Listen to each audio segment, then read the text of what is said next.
కొందరు పుస్తకాలను వేగంగా చదవడాన్ని గొప్పతనంగా భావిస్తారు. కానీ మన పూర్వీకులు ఏ శ్లోకాన్ని అయినా చదివినప్పుడు దాని పై అర్థాన్ని మాత్రమే పొంది ముందుకు వెళ్ళకూడదు అని చెప్తారు. మొదటిసారి చదవగానే అందులో ఏదో ఒక అర్థం స్ఫురిస్తుంది. కానీ దానితో తృప్తి చెందక దానిని అనేక కోణాల్లో ప్రశ్నించాలి, సమాధానాలకై వెతకాలి, వాటిని విశ్లేషించాలి, మళ్ళీ నెమ్మదిగా చదవాలి. అప్పుడే ఆ విషయంలో చాలా లోతుకు వెళ్తారు. అప్పుడే ఆ శ్లోకంలోని అసలు విషయం, అంటే శ్లోకం రాసిన వాడి దృక్కోణం అర్థమవుతుంది. అప్పుడే ఈ విశ్లేషణ విధానం కూడా అలవాటుగా మారిపోతుంది. ఆ విధానమును జీవితంలో అన్ని సందర్భాలలో వాడడం వల్ల అనేక సమస్యలు తగ్గిపోతాయి. అలాంటి విచక్షణ మరియు విశ్లేషణ విధానంలో తీసుకున్న నిర్ణయాన్ని చాలా తేలికగా ఆచరణలో పెట్టగలుగుతారు. అర్థం లేని మరియు అర్థం తెలియని మంత్రమైన శ్లోకమైన వ్యర్థమే. గాయత్రి మంత్రాన్ని మీరు 100 సార్లు చదివినా అది మీకు ఎలాంటి లాభాన్ని ఇవ్వదు.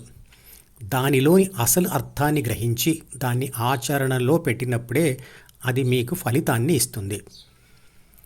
సంస్కృతం వాడుక భాషగా ఉన్న ఆ రోజుల్లో ప్రతి ఒక్కరు అతి మామూలు విషయాన్ని కూడా సంస్కృతంలోనే చెప్పేవాళ్ళు. కానీ సంస్కృతం తెలియని మనం సంస్కృతంలో ఉన్న ప్రతి మాటలో ఏదో గొప్పతనం ఉందనుకున్నాం. ఉదాహరణకు ఆ రోజుల్లో భిక్షగాడు భిక్ష అడగడాన్ని కూడా సంస్కృతంలోనే భగవతి భిక్షాందేహి అన్నాడు. అందువల్ల దానిని ఒక గొప్ప మంత్రం లేక శ్లోకం కింద తీసుకోలేం కదా. కాబట్టి చదివే శ్లోకాన్ని అయినా మంత్రాన్ని అయినా మరే ఇతర విషయమైనా విమర్శనాత్మక మరియు విశ్లేషణాత్మక దృష్టితోనే చూడాలి, ఆచరించాలి. ఓం అనే పదానికి మనం అతి ప్రాధాన్యత ఇస్తాం. వాస్తవానికి అది కూడా అనేకమైన శబ్దాలలో ఒకటి మాత్రమే. కానీ దానికి గొప్పతనం ఎప్పుడు వస్తుందంటే దానిని ఉపయోగించి ధ్యాన ఫలితం పొందినప్పుడే. నామజపం ప్లస్ శ్వాస మీద ధ్యాస ధ్యానంలో నిరంతరంగా ఒకే శబ్దాన్ని పఠిస్తూ లేదా జపిస్తూ దానిని మనం తీసుకునే శ్వాసకు లింక్ చేయాలి. ధ్యానం చేసేటప్పుడు నామం లేదా ఓం అనే శబ్ద జపం ఎందుకు అంటే ఆ సమయంలో మన ఫోకస్ ఇతర ఆలోచనల మీదకు వెళ్ళకూడదు అని. మీకు నచ్చిన ఏ చిన్న శబ్దమైనా లేదా పదమైనా మంత్రంగా ఉపయోగించవచ్చు. కానీ అది అతి చిన్నదే ఉండాలి అంతే. రామ అనే పదం కూడా ఉపయోగించవచ్చు. శక్తి పదార్థంలోకి ప్రవేశిస్తుంది, కానీ పదార్థం శక్తిలోకి ప్రవేశించలేదు.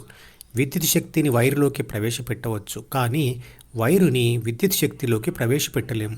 అలాగే విసిరిన రాయిలోకి గతిశక్తి, వెలుగుతున్న స్టవ్ మీద పెట్టిన గిన్నెలోకి విష్ణుశక్తి మరియు శరీరంలోకి ప్రాణశక్తి ప్రవేశిస్తుంది. శక్తులకు వేరువేరు ప్రత్యేక లక్షణాలు ఉంటాయి.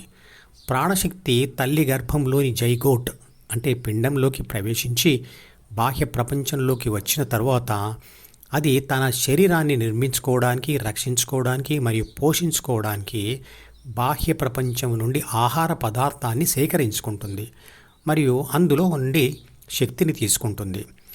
పదార్థంలోకి పదార్థం ప్రవేశించవచ్చు. మన శరీరంలోకి మనం తినే ఆహార పదార్థం ప్రవేశిస్తుంది. తిన్న ఆహార పదార్థం ముందు ఏటీపీ అంటే అడినోసైన్ ట్రైఫాస్ఫేట్లోని శక్తిగా మారి తర్వాత దానికి నీరు తగిలితే ప్రాణశక్తిగా మారి అన్ని జీవకణాలలోకి ప్రవేశిస్తుంది. మధుపదం యూట్యూబ్ ఛానల్లోని ప్రతి వీడియోకి ఒక నెంబర్ ఇవ్వబడింది. 1వ నంబర్ వీడియో నుండి మొదలుపెట్టి వరుసగా చివరి వీడియో వరకు చూస్తేనే ఆత్మశాస్త్రం సంపూర్ణంగా అర్థమవుతుంది. ఈ వీడియో డిస్క్రిప్షన్లో ఉంచిన మధుపదం ప్లేలిస్ట్ లింక్ ద్వారా అన్ని వీడియోలు వరుసగా చూడవచ్చు.